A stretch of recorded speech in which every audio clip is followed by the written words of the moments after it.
Soyez sobres, veillez. Votre adversaire, le diable, rôde comme un lion rugissant, cherchant qui il dévorera. Satan et ses démons sont dispersés dans le monde, prêts à détruire les personnes et surtout les chrétiens. C'est pourquoi l'apôtre Pierre a laissé cette importante mise en garde aux disciples de Christ. Nous sommes en guerre spirituelle et nous devons savoir comment, quand et où l'ennemi peut nous attaquer. Saviez-vous que l'un des endroits où le diable préfère agir est à l'intérieur de notre propre maison? Oui, c'est vrai. Notre maison est généralement notre refuge, notre havre de paix, et Satan en profite car c'est souvent là que vit notre famille et où nous retrouvons nos forces pour affronter les défis quotidiens. Mais il est nécessaire de préciser que ce qui attire l'attention de Satan n'est pas la propriété en elle-même. Peu lui importe si votre maison est grande ou petite, simple ou luxueuse. Ce qui l'intéresse vraiment, ce sont les personnes qui y vivent, car chaque être humain est précieux et a été créé à l'image de Dieu. C'est pourquoi, dans la vidéo d'aujourd'hui, je vais vous aider à découvrir s'il y a des démons dans votre maison et vous montrer comment ils nuisent à votre vie spirituelle et interfèrent dans votre relation avec Dieu. À la fin, je ferai une prière puissante pour que toute œuvre maléfique qui pourrait agir dans votre foyer soit expulsée au nom de Jésus. Amen. Mais avant de commencer, aimez et abonnez-vous à ma chaîne, car tous les jours je partage des messages de foi et des prières pour vous renforcer dans votre cheminement avec Dieu. Alors, rejoignez-moi car ensemble, nous sommes bien plus forts, d'accord? Le premier signe qu'il y a des démons dans votre maison est le manque de volonté de chercher Dieu. Notre maison devrait être l'endroit où nous cherchons le plus le Seigneur. Nous devrions lui remettre notre vie quand nous nous réveillons, le louer pour ses bénédictions pendant les repas et le remercier pour un autre jour de vie avant de dormir. De plus, Jésus lui-même a dit « Mais quand tu pries, entre dans ta chambre, ferme ta porte et prie ton Père qui est là dans le lieu secret, et ton Père qui voit dans le secret te le rendra. » Une personne qui est attaquée spirituellement chez elle perd probablement la volonté de chercher le Seigneur. Elle prend la Bible pour lire, mais ne peut pas se concentrer à cause du téléphone portable, de la télévision ou de toute autre distraction. Lorsqu'elle essaie de prier, elle s'endort rapidement, même si elle peut être bien reposée, et sortir de chez elle pour aller à l'église est impensable. Ces personnes utilisent toutes sortes d'excuses pour éviter de chercher le Seigneur. De plus, beaucoup rapportent que lorsqu'ils veulent aller à l'église, des visiteurs arrivent toujours à la maison peu de temps avant l'heure du culte. La vérité, mes frères, c'est que la plupart des gens ne cherchent pas Dieu par paresse. Cependant, je sais aussi que beaucoup n'ont pas de force car ils sont attaqués par l'ennemi chez eux. Dans ce cas, il est nécessaire d'appeler à l'aide à la miséricorde de Dieu et de résister par la foi au pouvoir des ténèbres. Regardez avec moi ce que dit la Bible. « Soumettez-vous donc à Dieu, résistez au diable, et il fuira loin de vous. » Amen. Par conséquent, il est très important que, tout d'abord, vous recherchiez le Seigneur, vous humiliez, demandiez pardon pour vos péchés, puis utilisiez l'autorité au nom de Jésus pour résister à tout mal. La promesse est que le diable fuira de vous. Amen. Le deuxième signe qu'il y a des démons dans votre maison est qu'il y a eu beaucoup de disputes et de malentendus. Connaissez-vous quelqu'un qui passe toute la journée à l'extérieur de la maison de bonne humeur et heureux, mais se transforme complètement dès qu'il rentre chez lui? Beaucoup d'entre eux vivent des guerres spirituelles au sein de leur foyer. Et pourquoi cela?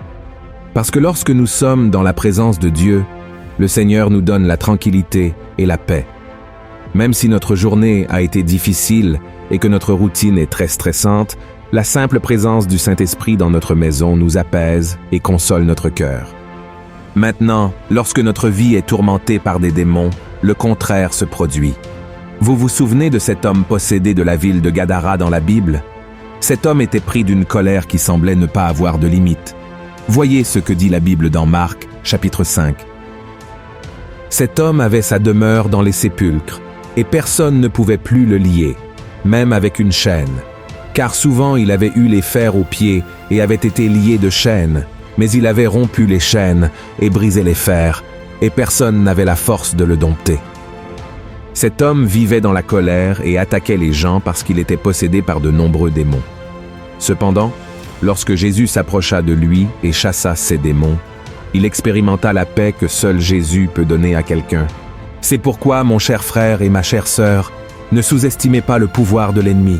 Malheureusement, il y a beaucoup de gens qui jettent des malédictions sur notre maison et souhaitent du mal à notre famille.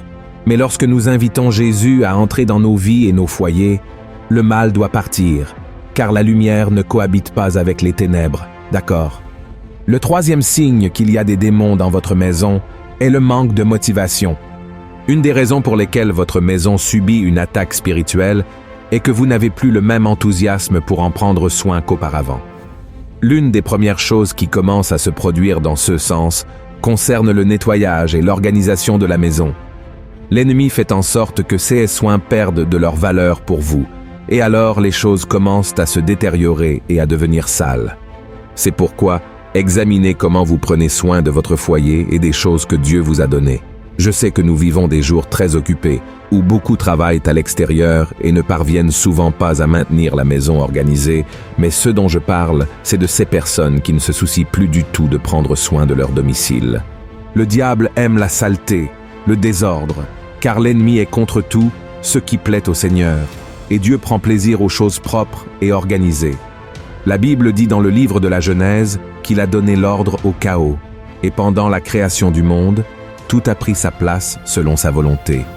Et si nous observons, tout pointe vers le Seigneur en termes d'ordre et de perfection. Voyez ce que l'apôtre Paul a dit à propos de cette qualité de Dieu. Car Dieu n'est pas un Dieu de désordre, mais de paix, mais que tout se fasse avec bienséance et avec ordre. Por consequentia, nous devons demander à Dieu un discernement spirituel pour comprendre quand c'est de la négligence de notre part ou quand c'est une oppression de l'ennemi qui fait que nous ne nous soucions plus de nettoyer et d'organiser notre maison. D'accord? Frères et sœurs, nous sommes des êtres spirituels vivant dans un corps charnel, et c'est pourquoi nous subissons autant l'influence du malin dans nos vies. Même si nous avons reconnu Jésus comme Seigneur et Sauveur, le diable ne cesse d'essayer de nous abattre, de nous humilier et de nous détruire.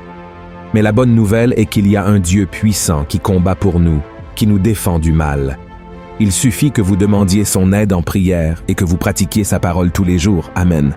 Et donc, je veux lire avec vous le psaume 91, qui a été écrit par le roi David à un moment où il avait besoin de protection et de délivrance du Seigneur parce qu'il était sous une grande oppression. Nous allons lire le psaume, puis je vais prier pour votre vie. Amen. Le psaume dit ainsi, « Celui qui demeure sous l'abri du Très-Haut repose à l'ombre du Tout-Puissant. Je dis à l'Éternel, mon refuge et ma forteresse, mon Dieu en qui je me confie, car c'est lui qui te délivre du filet de l'oiseleur, de la peste et de ses ravages. Il te couvrira de ses plumes, et tu trouveras un refuge sous ses ailes. Sa fidélité est un bouclier et une cuirasse. Tu ne craindras ni les terreurs de la nuit, ni la flèche qui vole de jour, ni la peste qui marche dans les ténèbres, ni la contagion qui frappe en plein midi. Que 1000 tombent à ton côté et 10 000 à ta droite, tu ne seras pas atteint. De tes yeux seulement tu regarderas, et tu verras la rétribution des méchants. Car tu es mon refuge, ô Éternel. Tu fais du Très-Haut ta retraite. Aucun malheur ne t'arrivera, aucun fléau n'approchera de ta tente. Car il ordonnera à ses anges de te garder dans toutes tes voies. Ils te porteront sur les mains, de peur que ton pied ne heurte contre une pierre. Tu marcheras sur le lion et sur l'aspic, tu fouleras le lionceau et le dragon. Puisqu'il m'aime, je le délivrerai. Je le protégerai, puisqu'il connaît mon nom. Il m'invoquera, et je lui répondrai. Je serai avec lui dans la détresse, je le délivrerai, et je le glorifierai. Je le rassasierai de longs jours, et je lui ferai voir mon salut. Amen. Voilà un psaume merveilleux, frères et sœurs. Et maintenant, nous allons prier. Si vous le pouvez, fermez les yeux et recevez cette prière au nom de Jésus. Seigneur, mon Dieu et mon Père, nous nous présentons devant toi en ce moment pour te remercier de l'opportunité d'être en vie. Ô mon Père, nous te remercions pour ta grâce, pour ton soin de nos vies et pour tout ce que tu nous procures. Ô mon Père, je te prie pour la vie de chaque frère et chaque sœur qui prie avec moi maintenant. Seigneur, ta parole dit que celui qui habite dans ton abri et qui se confie en ton pouvoir sera délivré du piège du chasseur et du venin mortel. Alors, mon Père, Entre dans la maison de cette personne avec ton Saint-Esprit et libère elle et toute sa famille des pièges que Satan et ses démons sont en train de mettre en place dans ce foyer. Seigneur mon Dieu, détruis maintenant chaque plan du malin. Défais tout le travail, toute la sorcellerie qui peut avoir été faite contre cette personne. Si une entité à l'intérieur de cette maison vole la paix, la joie, l'enthousiasme, le désir de servir le Seigneur, nous l'expulsons maintenant au nom de Jésus. Ô mon Dieu, sois le refuge de cette personne qui est avec moi maintenant, afin qu'aucun mal ne l'atteigne, afin qu'aucun malheur, aucune envie, aucun sentiment de vengeance, mon Père, n'atteigne cette personne. Place tes anges, Seigneur, dans chaque pièce de cette maison, afin que cette personne soit protégée contre les attaques du mal. Que le Seigneur la protège, et non seulement elle, mais toute sa famille, mon Père, sous tes ailes. Que l'ennemi ne puisse pas trouver cette famille, mais que le Seigneur puisse la cacher sous sa protection. Seigneur, accorde la délivrance, mon Dieu, et ne permets pas que cette personne trébuche sur une pierre. Donne-lui la sainteté et l'autorité pour marcher sur les lions, pour marcher sur les serpents, pour marcher sur tout pouvoir maléfique contre sa vie. Ô mon Dieu, au nom de Jésus, je crois que le Seigneur écoute nos prières maintenant. Je crois, mon Père, que le Seigneur nous aime, qu'il nous connaît par notre nom, et comme le dit le psaume 91, c'est pourquoi le Seigneur nous rachète et nous protège, car nous sommes ses enfants bien-aimés. Délivre-nous, Seigneur, des attaques des démons qui viennent nous tenter chaque jour. Que le Seigneur nous aide à ne pas succomber à la tentation, mais à vivre une vie d'obéissance, une vie d'amour, une vie de fidélité au Seigneur. Que ta parole soit non seulement dans notre cœur, mais dans nos actions. Ô mon Père, donne-nous la capacité de marcher en ta présence chaque jour. Au nom de Jésus, je prie et je te remercie déjà pour tout ce que le Seigneur a déjà fait et pour tout ce que le Seigneur fera encore. Amen. Gloire à Dieu. Ô mes frères bien-aimés, comme il est bon de chercher le Seigneur. Je souhaite que le Seigneur soit présent dans votre vie, dans votre famille, dans votre maison. Et chaque fois que vous avez peur, que vous êtes préoccupé, c'est le moment de vous lever dans la prière. Alors, marchez dans votre maison, tendez la main dans chaque pièce de votre foyer et prophétisez les bénédictions du Seigneur. Réprimez tout mal au nom de Jésus. Et avant de dormir, priez pour vos proches, priez pour vous-même, et demandez que le sang de Jésus vous couvre et vous protège contre toute attaque maléfique. Vous constaterez que les ténèbres s'en vont, car quand un enfant de Dieu se positionne et utilise l'autorité du nom de Jésus, les ténèbres ne peuvent rester. Amen.